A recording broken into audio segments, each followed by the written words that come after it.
Okay, so thank you very much for this very kind and introduction, and also thank you very much for this very kind invitation. So it's a pleasure to be here. I'm participating in the workshop that was announced before, and so now it's a pleasure to give this talk. So first, let me just warn you that this is going to be for the general public. So I see some famous faces here in quantum information theory and so on, so we don't expect to learn anything here. So maybe a couple of opinions that are personal opinions. The second question that I want to cover is just the title. So you probably have heard, so you're not in the community of quantum computing, that there is a very big like bubble in quantum computation. So we're hearing and reading newspapers that quantum computers are going to change society, and we also hear that they are here, that basically this is already happening. And so with my talk, one of my objectives is to come a little bit down the field and to say that indeed, there is a very nice dream for building quantum computers. They can help us to do something that we will not be able to do with classical computers, but we basically don't know what. And the third thing is that they are not here. There are some devices, and we are using them, and we are learning. And so maybe as a final remark, my talk, or one of the most important take-home messages of my talk, going to be that actually quantum computation is still a research area. So research is needed. Despite it also industry and application that people find, and there are many open questions, like the ones that are being addressed now in the conference next door here by mathematicians. Okay, so let me start with the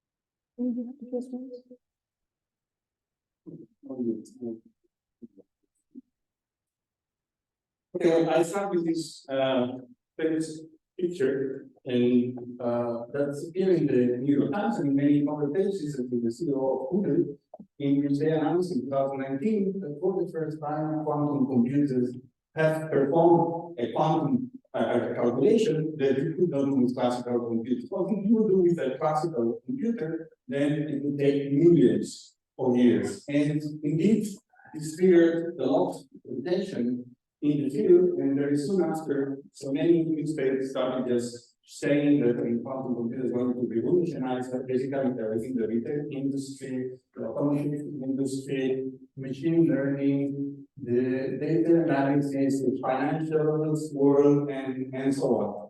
And so that's what I mentioned in the beginning, that there is a big hype in this area, and so it's really difficult because. But it doesn't work.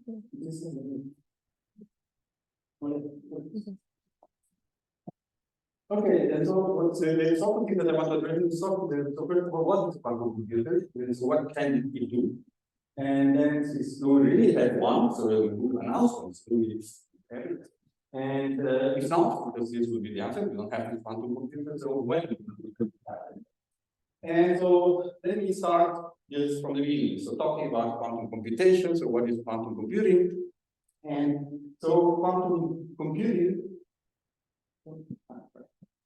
okay, so somehow it's merged two theories or two, say, scientific branches that were developed and revolutionized last century. So one of them is quantum physics, that studies the microscopic world and shows that in this microscopic world, the world, the things are very, very small, then they behave in a different way. That's what is described by quantum physics. On the other hand, information theory is a theory that was developed in which it was realized that information is something kind of physical, it's something that can be measured, it can be compressed, it can be processed, it can be transmitted, it can be dealt with. And you put this together, then you start thinking about how can we now transmit, process, acquire information using the rules of quantum physics.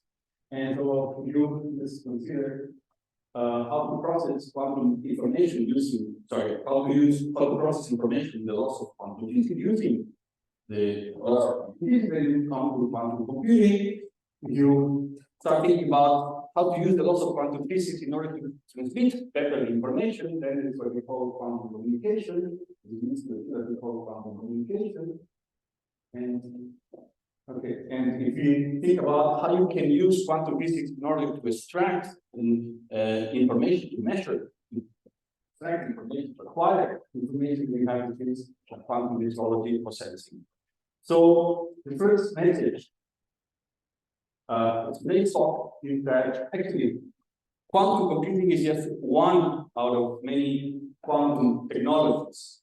And the goal is that the people are trying to use quantum physics in order to process, transmit, and acquire information. And if we concentrate only on processing information, then we will be talking about quantum computing.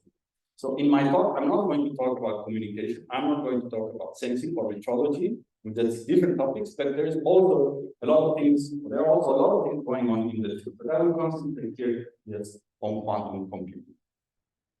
Okay, so quantum physics actually is nothing new. It's a very old theory. It's 120 years old. And so it was show up the first time in the year 1900s, where Max Planck proposed that some experiments that could not be explained then would find an explanation if you would assume that the nature was different than what we thought of.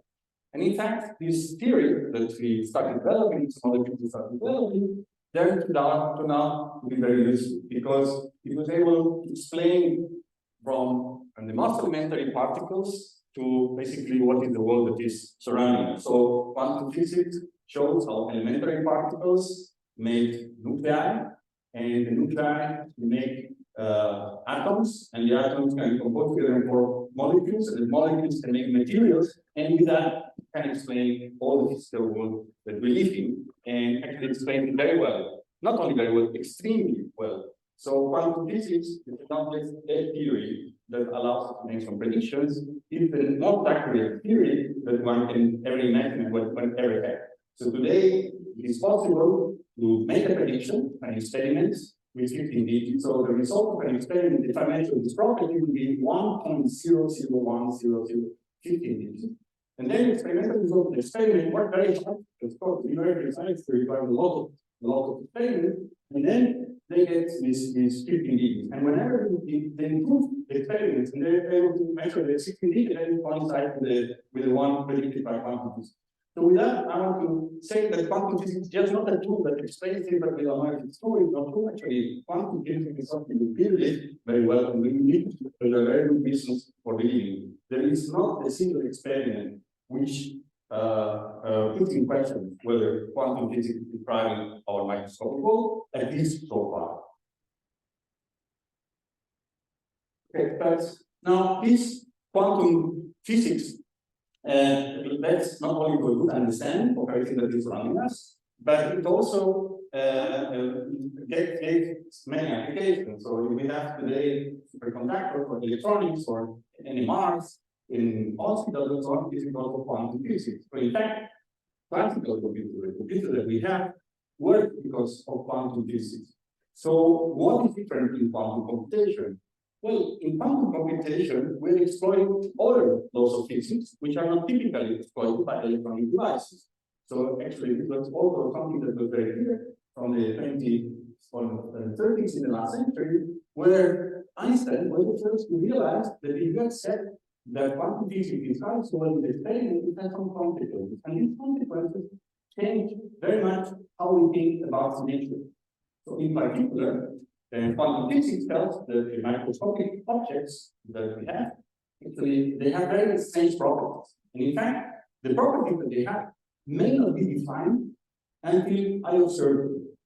Okay, so that's something that sounds very weird, because whenever I don't look back, then it doesn't mean that the picture is there, or it's moved to the right, or the color is whatever. It doesn't depend on me, that's a fact. The picture is there. The quantum physics tells us that it is not true, that if we don't observe systems, then the properties are not defined.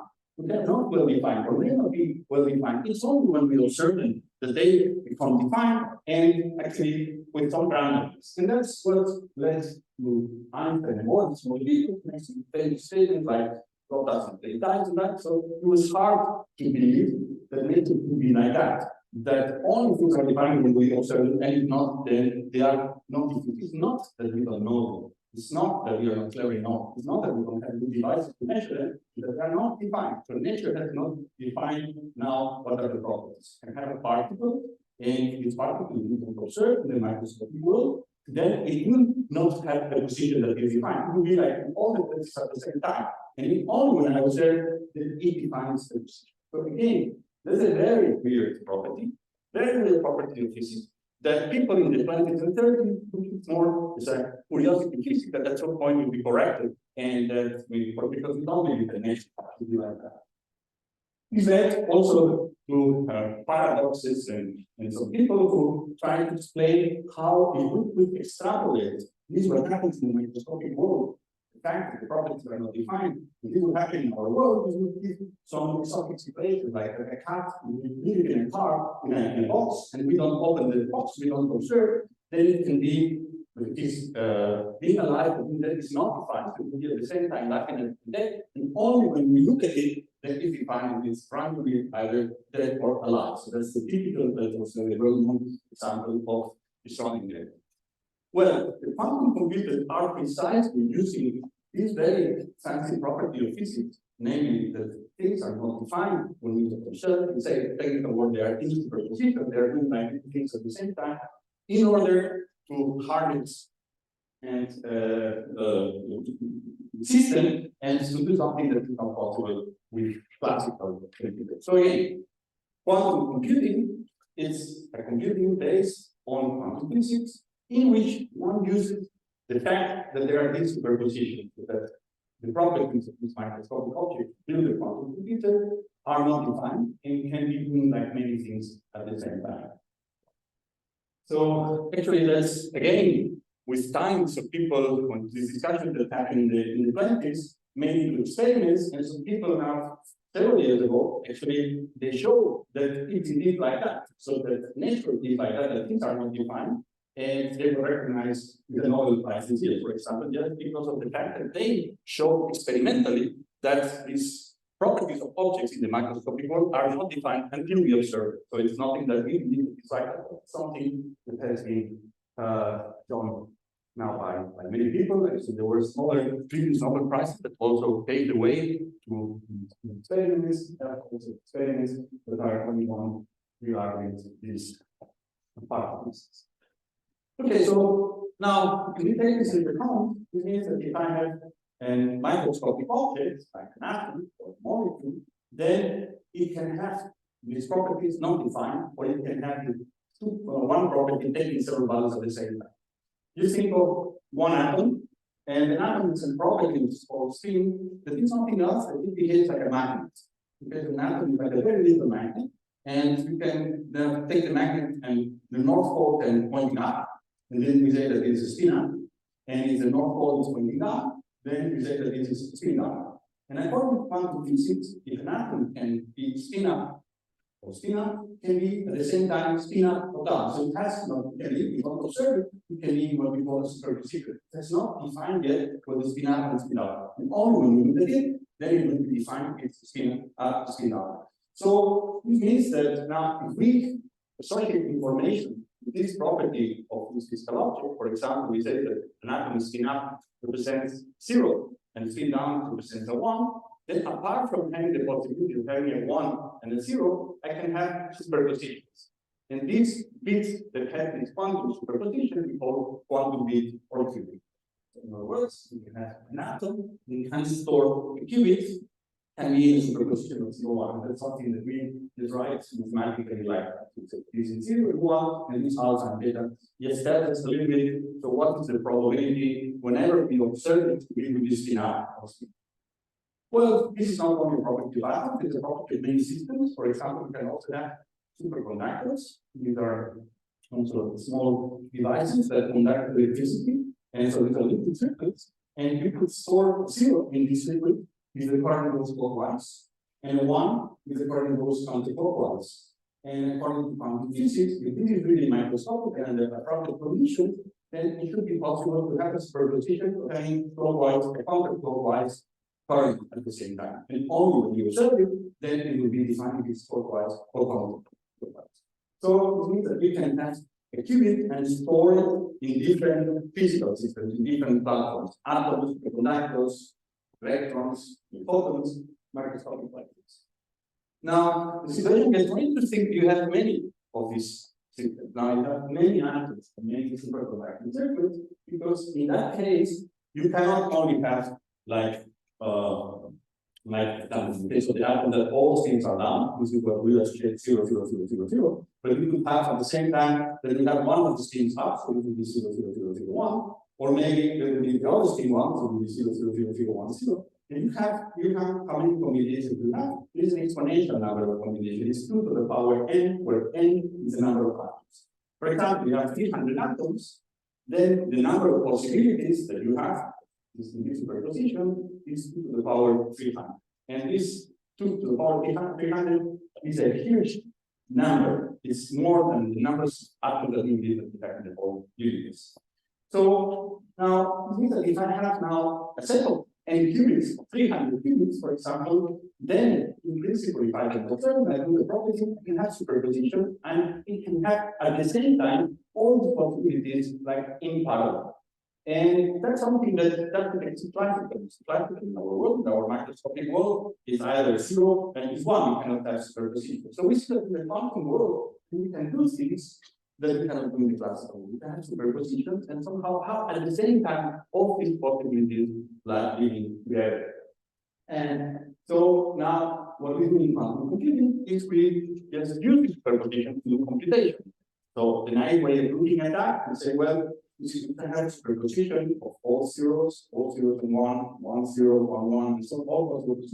Let's do one computation with 0, another one with 0, 1, another one with 1, 0. So when we can do many computations in parallel, and while we don't observe, then we will be able to have like a parallel computer, like 2 to the power 300 parallel computer, just with 300 of these units. And indeed, this is what happens. However, this is not where we get the full, say, identity from quantum computing. The reason is because even if we have this superposition, at the end we have to measure. And then one of them will show up, so we lose all the other ones. And so in quantum computing, it's not a question, the fact that we have superpositions and therefore we can do in parallel many computations, is that we have to find clever ways of having these superpositions and in the end manipulating in such a way that there is no superposition that is the solution to our problem. Okay, so that's one of the things that people hear that in quantum computation, then one does computations in parallel, and this is why it's a problem. This is not true, because what I mentioned before is that if we have this superposition from the result, it's not enough. Whenever we measure, we have just one result. We use that is that we have to take our quantum system that we use to use quantum physics. Actually, this superposition in the middle of the computation is something that we cannot do classically, but I can leave that as a solution. So now, this quantum computation is more about interference, so the fact that out of this superposition, that one of them survives at the end if we do the things right. And this is why it's very complicated. It's very complicated to find quantum algorithms. You want to solve a problem with a quantum computer, you have to figure out how to create the superposition to something, and then that this superposition disappears, that you have the solution. It's a way that when you measure, then you don't get around the solution is solved. Okay, so that's now what we use, the symbol that we use to describe quantum computers. We now the so-called qubits. So these are these quantum bits that are initially all of them 0. There will be atoms will be all spin down. So this is when the computation starts. Now what we have time is running from left to right. And so what we do is that we let the qubits interact with each other and manipulate them, so with some external means, in such a way that we create this superposition, and in the middle of the computation, so here there will be like this superposition, and then at the end, or the end of the circuit, then this superposition, but somehow also manipulated in such a way that whenever you measure, then you have the outcome of your computation at the right result. Okay, so again, quantum computers harness superposition to solve some problems more efficiently. And so now comes the second message of this talk is that a quantum computer is not faster because there are many problems for which we don't know how to use superposition to solve them. We only know few problems how to use them. And not only that, what quantum computer does is that it solves problems in a different way than a classical computer, because it uses the superposition in the middle of the computation. So a quantum computer is something that is different than a classical computer, not because it's faster or because something, it's because it uses different laws of physics to solve problems. And laws of physics are very exotic because they have this superposition. So you think of that, definitely in an analogy, that in the same way that, I mean, the Egyptians and so on started this calculating and doing computation with abacus, and then when you have to do multiplication, you have to sum or something, then we change the electronic devices, so now we do the mathematics in a different way, with electronics, and all of physics. Now for the next generation of computing, then we will change again, and we have now new physics, which are quantum physics, and therefore when we think the quantum computer can be like the next step in computation, because it has certain advantages with respect to classical computation. Okay, so the next question is, okay, so are these superpositions in the middle of computation useful for something? I thought it is very difficult to find ways of using them in order to solve problems. And indeed, so we already know several problems for which these superpositions will allow us to solve problems much faster than with classical computers. So the problems I divided them into four classes. So the first is some specific problems. So for example, factoring numbers. The mathematical problem is you're giving a number and then you like to find the factor. So it turns out that quantum computers can do it much faster. And so people figure out, or want to build a quantum algorithm that would solve this much faster than any classical computer. There's another one which is quantum simulation. So that's how the old days we use quantum computers to solve scientific problems that are difficult to solve. Okay, and this is what we call quantum simulation. So we use quantum computers to solve scientific problems. The third one is optimization. So optimization appears very much in industry in many other contexts. So you're given a problem that you like to find what is the optimal solution. So typical example is the traveling salesman who is reviewing several cities, and the difference between the cities that you have to find what is the path that goes to all the cities come back to the original one and have the shortest length. So it's a combinatorial problem, and now it turns out that quantum computers also help in that problem. And another one is related to the data analysis, the machine learning, something like that. So there are some other quantum algorithms that for some specific problems in machine learning can give you certain advantage.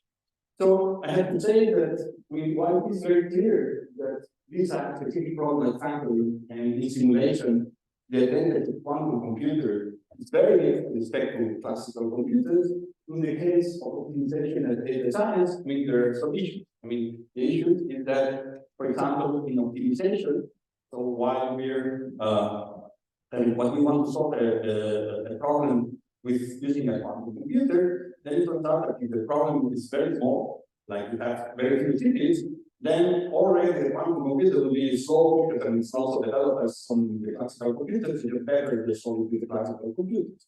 And whenever the quantum computer takes off, then it turns out that the problem is too difficult. It must have, 30 million cities, right? You have to go to 30 million cities. So I'll tell you that there are some solutions, and this is why I think that everybody will agree that we have, very clear the point that quantum computers will be used in these specific problems and simulation, and it's not yet so clear if they will help us so much in some other problems.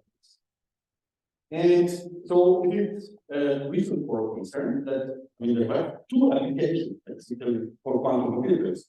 Either cryptography, this factoring numbers related to cryptography, and the other one is to solve scientific problems.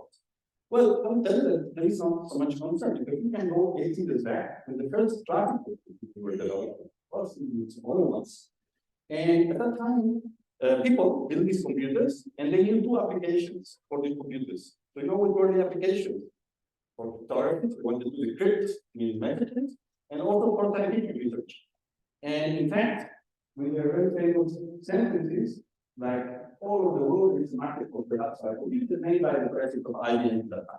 So that's leading to my next message is that we know few applications for the moment, but probably the most important that's been explored, because we are just starting, and they say what happened 18 years ago, that we didn't know that it would be useful for useful as they are now, because they have to be built and used, and people will find out what are the applications. And this also goes back to what I said, it's a research area. It's something, a lot of research that we built it and we use it for cryptography, which is basically to break codes for scientific research. Okay, so what is the state of the art of quantum computers? And so, as I mentioned before, we can now build qubits and manipulate them as it is required by the quantum computer with different kind of platforms. Can be atoms, can be ions, can be photons, can be molecules, can be electrons, with superconducting devices. And so there's a lot of progress in each of them independent. And so there are certain platforms that still not really. So still, if you ask me, what is the best, what will be the final quantum computer made of? I don't know, because sometimes one is better, then the next one will publish it, and then they're better in something else. So it's still running, and we are still at the beginning. There are a couple of them that are standing out. For example, the ones that I was superconducting qubits are standing out now, atoms as well, and there are companies even building these devices, selling these devices. But still, there are not, and in fact, the question is, there are now many others. I just quote here some of them, the ones that are building these devices. And I think that this was very important that the industry enter now the field of quantum computation.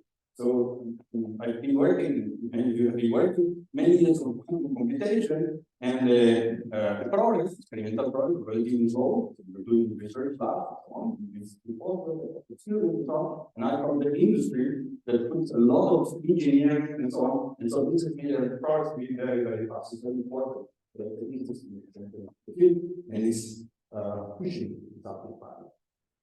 Another thing is that for these devices that are being built by companies, also labs, actually, it turns out that they have quantum computer programming languages, compilers, and so on. So if you're studying physics, computer science, mathematics, then maybe you can start already programming these computers. Some of them are on the web, in the cloud, and so you can really play with them. And so it turns out that it's very well enough. Okay, there's another message is that now these platforms have been built. I mean, we have some operating small prototypes of quantum computers, and they're available to the community, so we can play with them, we can try to work. This is what I thought would be important, to start playing with them to see what are the applications. And there are even some programming languages, not only at the lower level, not only at assembly, but all the way up to final. Okay, so what is the problem? So why did I give the title "The Dream of a Reality"? And the reason is because there is a big problem in the quantum computers, and this is related to the error. So I told you before that the quantum computer is based on this also pieces of the existence of superposition, in which whenever we don't observe the superposition tree, but whenever we observe, then we kill the superposition, they disappear, and we lose the advantages of quantum computers. And so but it's not necessary that it's the one who looks at them. It could be you, it could be a dog, it could be anything that interacts with the system and will destroy the superposition. So this is why they have to be isolated. Nothing is perfectly isolated. So there's only one of these ions, and therefore it produces errors. And because of these errors, is that we cannot build bigger and bigger quantum computers. If we try to make it bigger, then the probability of error goes high, and then this superposition somehow disappears. So there are two options now to beat the errors, to continue building quantum computers. So one of them is to correct the errors. Actually, there's some error correcting codes, and I mean, it's something that's been carried on in theory. So people are going directly trying to correct these errors. And the second one is to learn how to live with the errors. And that's what has been termed in quantum computation as devices that, I mean, don't try to correct the error, but still work in the presence of errors are called noisy intermediate scale quantum devices. Okay, so now you see a little bit of the splitting of the community, the ones that are trying to correct the errors, and the ones that are trying to limit the errors, thinking that since quantum computing, you have all these superpositions, maybe it's so powerful that even if there are some errors that will not be that bad, you can still do things better than classical computers. And so this gives you a little bit now, trying to answer some of the questions of how people see the future of quantum computation. So the first prototype was created in 1996 of quantum computers. Now the industry entered the field in 2012. They pushed it a lot. Google, then they had this announcement that they built a quantum device to solve a particular problem faster than any classical computer. So we enter now what's called in this area. We call the last 10 or 15 years. And in the meantime, hopefully, we are learn how to correct this, and then begin to have scalable devices, which are the real quantum computers. So the scalable devices are still a dream, and these devices the reality we have now. So it's another message that we have entered the niche area. So the quantum computer complexity only the devices that have errors are the small prototypes, and the ones that the real quantum computers, the ones that we always dreamt of, we still will take many years, 10, 15 years, 20 years, depends on the talk. So, but one of the questions we are in this era, so are there applications now already with this prototype, with this noise devices that could be useful to scientists or for somebody? And so there's a big now number of researchers working in the industry, in the university, that are trying to address this question. So finding applications of these existing devices. And as I mentioned before, on the one hand, I mean, one believes that they are very powerful, they are small. So they are 300 qubits, they're very small. That already you have, in principle, the possibility of getting these huge superpositions and do many things that are impossible with a classical device. But they have errors, so maybe they can use completely superposition, but still can use it, and so you can do better than classical computers. And that's the question that people are raising at the moment. And so let me talk a little bit about these computers. And let me go back to this result of Google. And so what Google did in this 2019 experiment is they invented a problem. And the problem is that they take a circuit, as I did in the beginning. So they have this prototype of quantum computer, and then they do this interaction, this in-person qubit, random interaction, and at the end they measure the qubit. And of course, since they have created the interaction, they have a huge superposition, and when they measure, they have a random result. So the result, when they measure, they have random numbers. But these random numbers have limit obstruction, so the probability that this random number was 0, 0, 0, 0 is different from 0, 0, 0, 0, 1. And so what they show is that now, if you would use a classical device, if you try to sample with exactly the same probability distribution, then it will be very difficult. It will take a very long time just to convince your classical computer to obtain the same random numbers with that distribution. And so that's what's called the quantum supremacy experiment. So of course, they invented a problem that is very good for quantum computers, very bad for classical computers, and the fact that there were errors, it turns out that it still makes it still difficult to sample this probability distribution with classical devices, even in the presence of errors. And so this gives us the hope that indeed there might be some problems that with quantum computers, even in the presence of errors, I mean, can be solved faster with these multi-divided classical computers. And so people are at the moment thinking about simulation, optimization, and machine learning in particular. But I mean, thinking a little bit about that, I mean, it's quite difficult. Okay, so it's not that simple. I mean, you will read in the newspaper that people are using for optimization and so on, but at the end, when you really have to compare with a classical device, with a classical computer and a classical algorithm that people use, and you see that it's better. And so the key point here is that, of course, you have the quantum circuit that I mentioned before, everything that all of a sudden, I mean, something happens on the qubit, and then it's very part of the superposition. So at the end, when you measure whatever you want to solve, an optimization problem or whatever, the result will not be the exact one. It means that you will not be able to optimize because you have something that is not the optimal solution. And if you have few errors, then it will be close to the optimal solution. But if you want to now claim that this is better than the classical computer, then you should also allow the classical computer not to have the best solution, just to have like a pretty good solution. And so this can be done in a fair way, and that's difficult. That's a very challenge for quantum computers. One of the reasons is called the propagation of errors. So now it's a little bit more technical. So you have a quantum computer, and these are the qubits represented in the way that I mentioned before, and there is one of these qubit gates. Then if there is an error here, it may happen that after doing the gate, now you have two errors. So errors can propagate because you have an error in a qubit and it's interacting with another one to contaminate the second one. If it was a byte, then it's going to contaminate the other one and the other one. And then something here, and then you see that at the end, yes, a single error in the whole computation may affect the whole computation at the end, and therefore give bad results.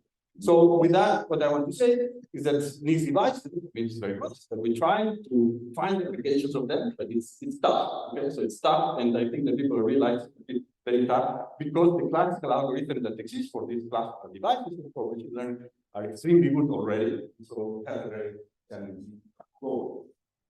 Okay, so the present errors in these computers is the main obstacle for applications of these computers.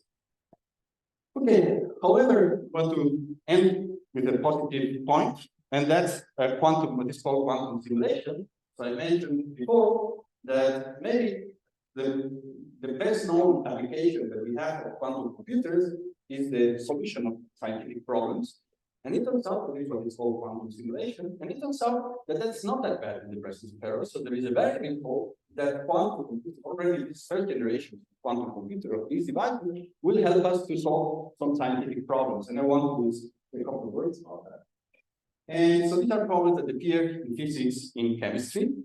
And in physics, for example, you have materials, and you want to study the properties when you lower the temperature. They are composed of many microscopic particles like electrons, atoms that are moving, and because they move in some particular way, they conduct electricity, and sometimes they conduct it without resistance, they are superconductors. So there are many properties actually that we would like to understand, and we don't understand these devices. And if we would understand them, we probably could build better devices. Or in high energy physics, where you want to know what we are made of, I mean, there's the standard model, and that you want to solve the standard model, this equation cannot be solved. And so we can solve it on some particular cases, but there are many cases in which you cannot solve this equation and make predictions about how the universe evolved and things like that. Or in chemistry, you have now a molecule, and then it has another molecule, and there is a reaction, and it's made out of electrons, these are quantum particles, and it's very difficult to solve these problems in classical computers. And this is where quantum computers can help us.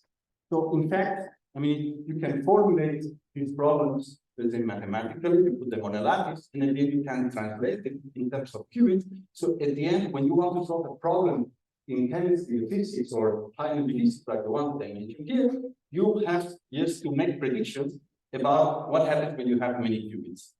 But when you have many qubits, you may have superpositions, and you can have this 2 to the power 30 superposition. So the physical property that you want to describe here, whether there is a reaction or not, whether it's materials for conducting or not, requires you to find what are these coefficients that appear in front of these superpositions. And so when somebody solves the physics problem, can be a problem, wants to do exactly what we have to find what are these coefficients, and with these coefficients we'll compute with solve this scientific problem. But as you can see here, we have 2 to the power n possible configuration, there are 2 to the power n coefficients. So at the end, if I want to solve the problem, for example, 1 of 300 electrons, then I will have to compute 2 to the power 300 complex numbers. And this is more than atoms in the universe. It would be possible to put it in any computer. And this is why these problems are very difficult to solve exactly. So these are very hard to solve in general with classical computers. And so both the memory that you require to solve the problem with classical computer and the time to solve both the memory and time require a time that goes exponentially with the size of the number of particles that in the system. And that's different from what happens with the optimization problems, with the machine learning problems like that. Because in those cases, when you want to solve a classical problem, the specification of the solution is very simple. The problem itself and the specification is what is the path. you don't need to the 300 coefficient. But for this problem, even to specify what is the solution, then you need this memory. And this is why we say quantum many-body problems, scientific problems are very well posed for quantum computers as compared to classical computers. And the reason is that this is something that was already notified 5 million years ago, and many others, that problems that are based on quantum physics are difficult to solve with classical computers, but will be relatively easy to solve with quantum systems. And in fact, now you can try to solve it either with a scalable quantum computer, hopefully we have one at some point, but they will try to solve them with digital devices or even with analog devices. And so actually there's an area of research, experimental research, which is very advanced, is to use now an analog quantum device to answer scientific problems. So the idea is that somebody gives you a problem, an abstract problem, give you a science problem, chemistry problem, and then you take this problem, now you go to your lab, and then in your lab you have another system, you have cold atoms, you have trapions, and then you engineer the interactions in your system, just in the same way that the problem is dictated. Now you're able to isolate your system and engineer the interaction, just let the balls and then make the measurements, and with that, then you will be able to answer the problems that appears in the first place. So both the digital simulation with new devices and analog simulation, something that is in the lab, in particular, we're trying to solve condensed matter physics problem with all atoms in optical lattices. That's some of the concept preferred, the platform for this analog quantum simulation. Also, try to solve high-end physics problems in some chemistry problems like that. But so what about the errors? So before I said that for these devices, the analog simulations are definitely not perfect. But it turns out that when you're trying to solve the scientific problems, the question that you're asking is not, you don't require to have this in the 30 numbers at the end. For example, in a problem you may want to ask under some conditions, a piece of material form of many atoms and electrons, is it superconducting or not? And so this question is very robust against errors. So if you would have now an implementation that would have errors, then maybe if it was superconducting the first one, then this error is superconducting. And if it was not the original one, it is not superconducting. And in fact, this is what we see naturally. I mean, that's these properties of everything that we see is very robust against errors.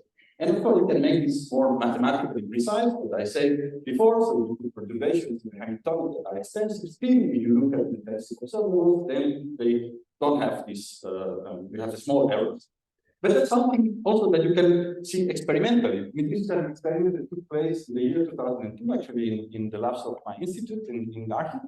And so people were trying to simulate a model, which is called the Bohr-Haber model, and in which is a model in which particles are just moving in a lattice, and then interacting with each other. And now they create superposition, so each particle can be in every place at the same time. It's not very complicated.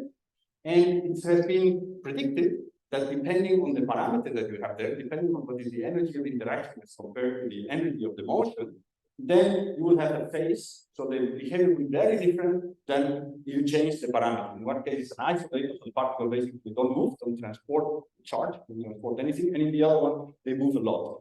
And so this experiment in the year 2002, it was the first quantum simulation of what is called a Bohr-Haber model. And in the experiment, they had many errors. The experiment was not ideal. But still, you see that it doesn't matter what it is, but you see that you check the parameters, they offset something, and they check the parameters, they check them again, say something. So you see that already you can see the experiment, even if there are many errors, you can answer the question. In this case, these things are related, or this is superconducting, or it's conducting or isolator. And this is here, because of this thing that you see that is superfluid.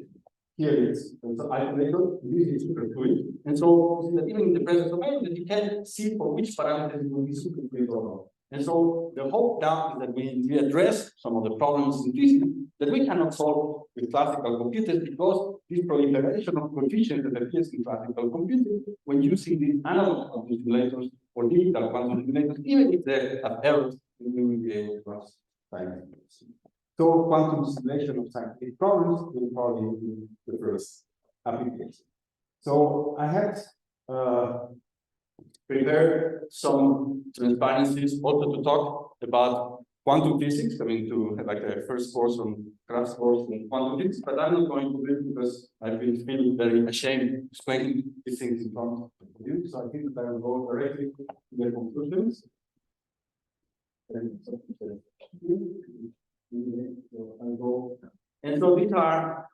these were the take-home messages that I was reading during my talks. Let me go to them. So the first one is quantum computer is one out of many quantum technologies.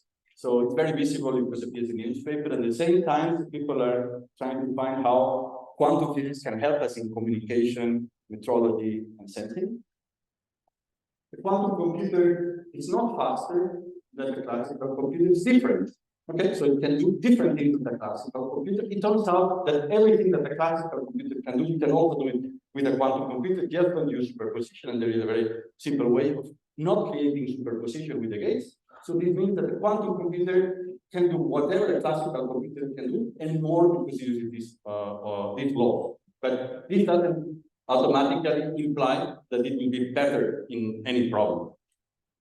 In fact, we know very few applications. So basically two, this kind of decrypting messages and solving scientific problems. And then there is one optimization and so on that may have some applications there as well. But probably is that the most importance have to be discovered. And this is what we learn when we look back in history, when we look at not only a computation, but anything when we cross a frontier and we're able to take the world and use new laws of physics, then the most important application appear many years after that when we learn how to use it. And that's what we hope that we expect to have in quantum computation as well. So we don't have quantum computers, we just have these niche devices, these noisy prototypes at the moment. And these quantum computers still will take a long time because we will have to correct the errors, and this requires a lot of overhead and a lot of techniques that we don't have at the moment in the lab. We develop, it will take time. But for these niche devices, I mean, there's something that we can already try. And so people, and I think that this is the most important part, that is not that now you see that you're starting, why should I do a quantum computer when it comes? No, you have something you can try, and by trying, you can make a lot of advance. And having so many people trying so many things, then I think that it will be very successful. So maybe let me just give you one of these possible surprises that can happen when people start using that. Is that so? I mean, people were thinking that the quantum computer will allow us to solve problems that you cannot solve with classical computers. But some scholars, the very famous quantum scientists, figure out a way of using quantum computers and maybe even these devices to do something that has nothing to do with computation. It's the certification of random numbers. So you know that if I imagine that now we play a lotto here, and so you buy some numbers. And then I say here it's 1, 3, 4, 5, and then that is it. Email. So how do you know that I didn't create a number and I told David, and David, called the number? Say, well, you do something on them, wow, you can always cheat. Okay, there is a way of cheating. And in the last moment, there's think it and do something. And and then you could ask, but can you certify a random number? So can you make sure that the number that I give you didn't exist before and it appeared right now? And it turns out that with quantum computation, then you can do that. And so they figure out a protocol in order to have the certification of random numbers.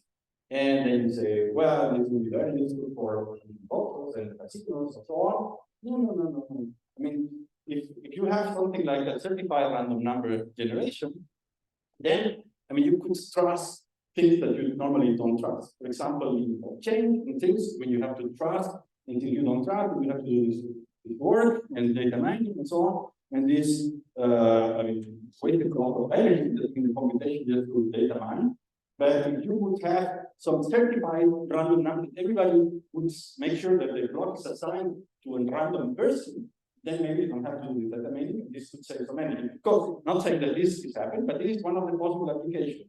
And that's what I made before. When people start just looking at quantum computers and playing with them, they have ideas that we didn't think of them. So who would have thought that we would use a quantum computer maybe for certified random number generation? And that's the sort of thing that I think would be very interesting. We have to devise at hand. Okay, so now let's say that the presence of error is the main possible application. So now the application that we have in mind, machine learning, optimization, and so on, there seems to be, a big obstacle. These are roots of the propagation that I mentioned before. So this will be tough. Maybe at some point they work for some particular applications. We don't know yet, but it's not so clear. But what it seems clear that quantum simulation and scientific problems will probably be the first application. So there, because the problem that we want to solve is quantum, then we have this advantage right away that even in the presence of error, there are some questions that we will be able to answer that we cannot answer with classical. And so with that, I would like to finish my presentation and thank you for your attention.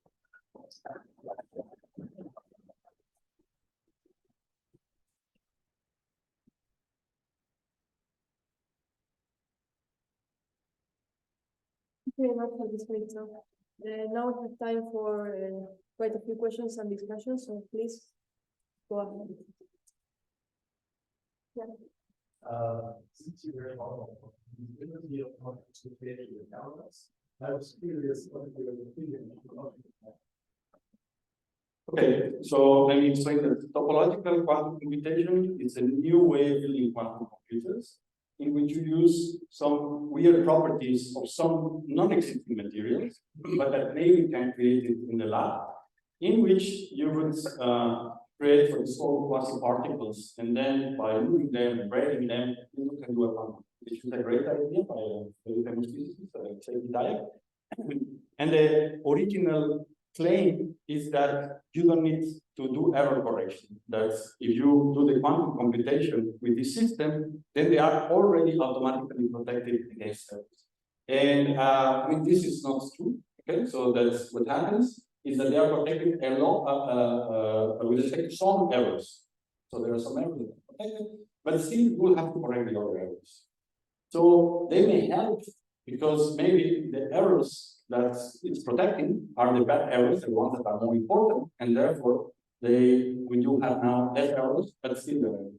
So what I believe is that it's not the only one. I think that in topological quantum computation, at some point makes the possibility of creating these application materials and making sure that by creating under artificial conditions, then the errors that you will create when you want to protect them are not the bad ones that you will have to correct, then probably it will have to build quantum computers, but for other relevant quantum computers in which you will have to still do error correction. So now, from a technical point of view, we know that in fault-tolerant quantum computation is something which is called threshold. So if the error per gate, every time that you do this interaction, if the error per gate is below some value, then you know that you have to correct. And it requires some overheads. At the end, for each of the qubits that you want to store, you need to put 10,000 qubits. And now, if this error that you have is much lower than the threshold, then you need that overhead. So the hope is that there, the error will be very small, so the overhead that you will need for the error correction will be smaller than the one that you will need to class. However, that's still to be seen. So maybe now summarizing. So first of all, it still requires, it's not the whole story, it still requires error correction. And the second thing is that maybe the instruments, the many problems that they have experimented in order to build it, then at some point it becomes useful because the error per gate is smaller than the one of small devices.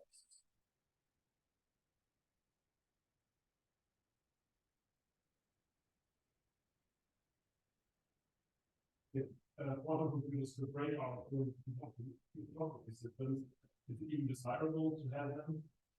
Well, this is when I mentioned quantum computers, then solve specific problems, in particular, can decrypt the codes that we are using in order to send messages. And we have solutions to get around that. One of them is post-quantum cryptography.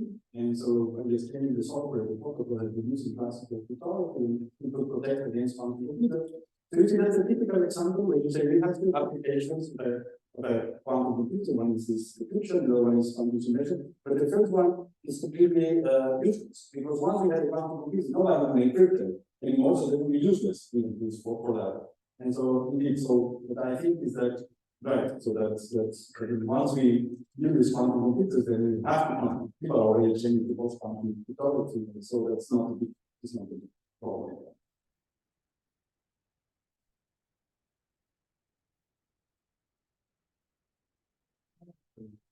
You describe this beautiful connection between quantum mechanics, physics. Will you lead us somebody discovering new physics or someone? Well, we need arguments, but so there are people who are arguing that so you know that one of the questions in physics is the quantum physics of gravity, that is called quantum gravity. And now there is something that are called matrix models. The people believe that in order to quantize gravity, you need something like string theory, something that is not working at the moment. But there is an alternative way of doing this, between which this corresponds. ABS corresponds to matter, so they correspond to you not only in the language of quantum gravity, which only if it is small language, and then there will be vocabulary to translate from one to each other. And now, in this language here, they have some very good candidates to, let's say, quantize some models for gravity. However, we cannot solve them. Okay? And so, because they're quantum problems, there's matrix models, and so we hope that with a quantum computer, then we will be able to solve this model, and then maybe use connection, and therefore maybe show that we can quantize gravity, with math, or maybe because we cannot quantize. This one answer. The other answer is people like Presley, or it's in it's working both in quantum computation and ion physics. So he says that when we have these noisy devices, then we will be able to run some quantum simulators or models which have many qubits that are interacting with each other, and that they will resemble what is happening in black holes, something that is happening in black holes. And he says that maybe we can learn some new physics. And the third part is that the people figuring out that there are some theories of quantum gravity, as far as I know, I'm not an expert on that, that tell you that within black holes, then you could go beyond the laws of quantum physics that we have, and you can do quantum computation even better than quantum computers. Okay, so problem that it will take a long time for a quantum computer in a black hole, because it is a rapid expanding that correlates with about less volts, then it could happen that you can beat quantum computers. So, in other words, you want to solve a problem, you start with a classical computer. So, you start with a quantum computer, you can solve it, and the quantum computer jump into black hole, and then you solve it, you not be able to realize that. But that's another possible. So there, I mean, there's something that people are triggering many questions, and so maybe there's something coming. Yeah, because if I would know that I would be able to be here.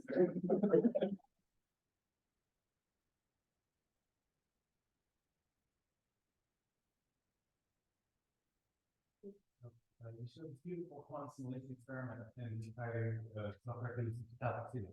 I was wondering what's happening with it. Okay, so this was a very nice quantum simulation. The only problem is that it's a problem that we know what is the solution. It can be computed with classical computer very efficiently. And so the ones that one cannot solve with classical computers, it's called Fermi power models with Fermis instead of with bosons. And so people have been trying to do that in the lab. And it turns out that they have to reach some temperatures that they cannot get in the lab. And so they're reaching there. But in the meantime, like 2015, 16, so people using tensor network were able to solve this problem. So now that's a little bit of a not they fully great that it was before solving with a quantum simulator the Hubbard model. It's no longer so clear. However, there are still some other problems, and their claims. I mean, people have found that if you have a model and you want to study the dynamics of, for example, now more Hubbard model, and then you want to start with some initial state, and you want to have the dynamics and make some predictions. Then there have been already some quantum simulation in 2015 with Immanuel Bloch. Had some experiments in which they claimed that they could solve, I mean, they could see the problem experimentally that was very hard to do the classical computation. So that's advancing, but there is not, I would say that there is not just one problem that you could say, oh, that's a very important problem in science, and that you have solved it in quantum, with a quantum simulator. Still, there are a lot of people working on that. There are many experiments, and I am completely convinced that this will come. It may take not 1 year, 2 years, but maybe 3 to 5 years that this will probably come.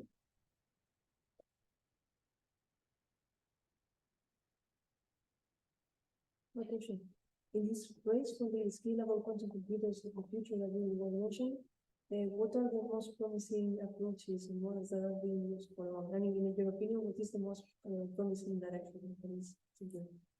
Okay, so now you have different possibilities. So you want to do quantum simulations, or you want to have a scalable quantum computer? So you tell me about the scalable for a niche device that works relatively well. So if it's scalable, at the moment, the solid state devices seem to be the more scalable. There is some superconducting qubits and quantum dots, because, I mean, at the end you need millions, 100 millions of qubits, because you will have to correct the errors, and then there is redundancy. And with 100 millions, it's very difficult to imagine that we have 100 million atoms in the whole room for that.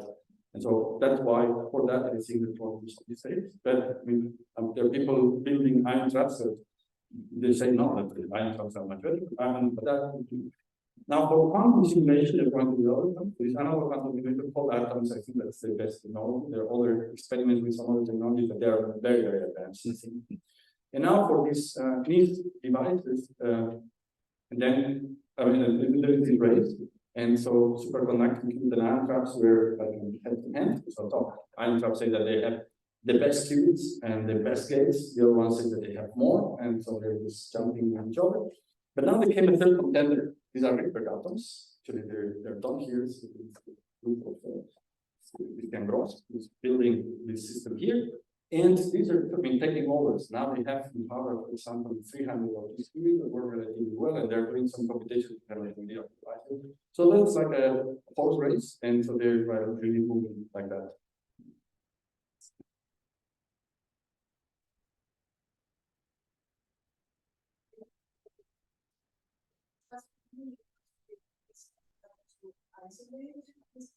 Very much what does it mean?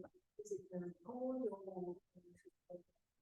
Okay, let's take an example. The example I told you that you can store qubits in the atoms because they are like digital magnets.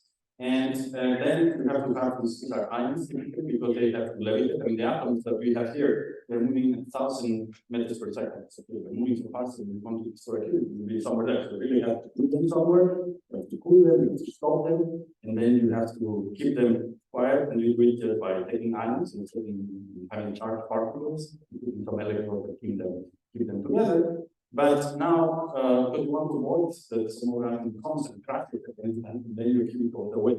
And so you think that you have to need the vacuum.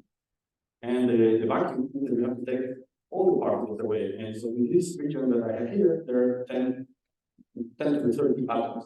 So you have to get rid of 10 to the 30 atoms and leave only 1 or 2 or 10 or 20. And so that's very high vacuum what they require. I mean, it's possible, and this is done for many years, but that's a very extreme condition. And if you do a superconducting device, the ones that have the currents going clockwise, counterclockwise, they have to be at very low temperatures because they are in a solid. And so there are many other atoms that are interacting, and you have to keep them all close so that there is nothing moves there, except for this current. And so they have to work at millikelvin temperature. So it's very, very low temperature. So that all of them require very extreme conditions. And this is the incompatibility because we want to grow them, and we still have to isolate it. And but if you do more and more and more, then it's more difficult to make the vacuum. It's more difficult to pull it down, and so that's why it's difficult to scale.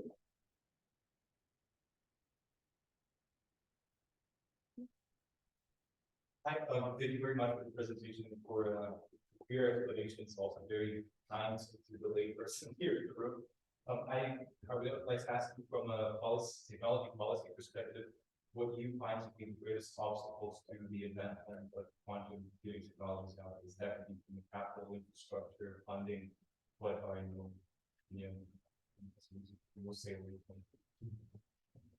Well, now I mean, there is a lot of funding, but funding helps, and it helps a lot. And so I can give you just an example for how planning can help. So you have one family moving faster. So I remember a slide 6 years ago, 7 years ago, visiting Dallas. Dallas is in Europe, one of the leading quantum technology hubs. And so they showed me that they had something like 10 division refrigerators. So these are some devices that you could distribute the light into the very well. So they could now, in parallel, try different things in 10 of these devices. Then a week after that, I went to Tsinghua. This is in China, this is the university, and then I thought we had 300. Okay. And of course, now then the people from Tsinghua moving from Shanghai to mostly 300, and they like the beat to the Google, because they are able to do this faster. So with money helps. However, we still this big challenge, and it's not only money, you have to do a lot of research. So what I would say that is very good that the people in the industry and so on trying to build engineers and working like that, but still a small part of the community, let's say, the more academics, in which we look at new qubits, versus protecting the qubits, doing research on that, looking at applications, new algorithms versus correcting, and so this should be kept alive. And the major obstacle now, I answer the question, is the big hype that we have. Because there's a big hype, so people are thinking that quantum computing is going to stop the quantum computing journey, and then they will find that in 2 years it's solving anything. And then when will happen that they start quantum computing doesn't work, they switch off, and then they not only stop investing, let's say, in this industrial part, but also in the scientific part, it will be good to protect the scientific part in such a way that this support quantum computers and you can still do all this.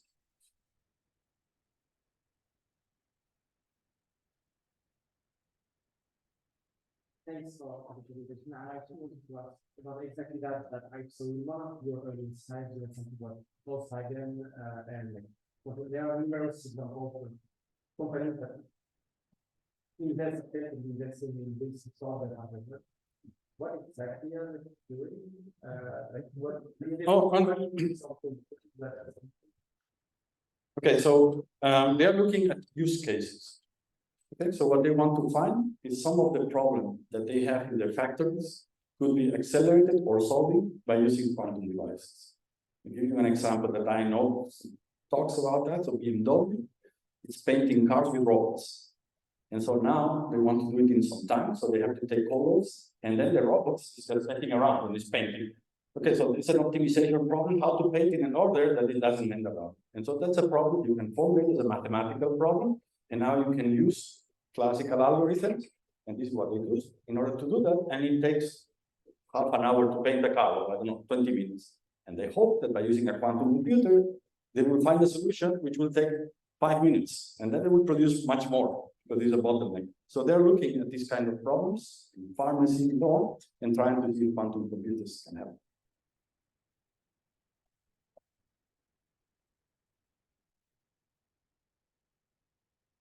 Okay, so maybe we can move further discussion to some wine and cheese that we are going to have here now, to which of course all of you are invited. So I would ask you to stay here for a while and just interact with everybody. And before that, of course, I think we have to thank Professor Tuebingen for this great conference.